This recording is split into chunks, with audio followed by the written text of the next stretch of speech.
Hello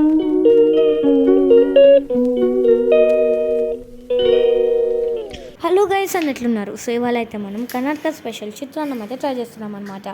and ఇది కర్ణాటకాస్ వాళ్ళ favourite food. దీనికి మనం మీ కారానికి తగినట్టు మిర్చీస్, 2 ఆనియన్స్, 3 టొమాటోస్ తీసేసుకొని స్టవ్ ఆన్ చేసుకుని దాంట్లో 1 కప్ ఆఫ్ ఆయిల్ అండ్ శనగపప్పు, మినప్పప్పు, ఆవాలు, జీలకర్ర, కరివేపాకు వేసేసుకొని సిమ్లో పెట్టుకోవాలి. అండ్ టేస్ట్ మంచిగా ఉండడానికి దీనిలో మనం మెంతులు దంచేసుకొని పక్కకు ఉంచి అండ్ మనం ఇందాక కట్ చేసుకుని ఆనియన్స్ వేసేసుకొని మిక్స్ చేయాలి. అండ్ ఆఫ్టర్ దాట్ మనం దీంట్లో టొమాటోస్, మిర్చీస్ వేసేసుకొని 2 స్పూన్స్ ఆఫ్ సాల్ట్ అండ్ దీంట్లో 1/2 స్పూన్ ఆఫ్ టర్మరిక్ వేసేసుకోవాలి. మీకు ఫాస్ట్గా కావాలంటే హైలో పెట్టుకోవచ్చు. అండ్ దీంట్లో మనం ఇందాక చేసుకున్న మెంతుల పౌడర్ వేసేసుకొని మిక్స్ చేసుకోవాలి. అన్నంని ఒక బౌల్లో తీసుకొని దాన్ని మెత్తగా కలిపేసుకోవాలి అన్నమాట. సో దీంట్లో మనం ఇందాక చేసుకున్నది మొత్తం ఈ రైస్లోకి మిక్స్ చేసేసుకోవాలి. సో ఏం ఉండలు లేకుండా నీట్గా మిక్స్ చేసేసుకొని హాట్గా సర్వ్ చేసుకోండి.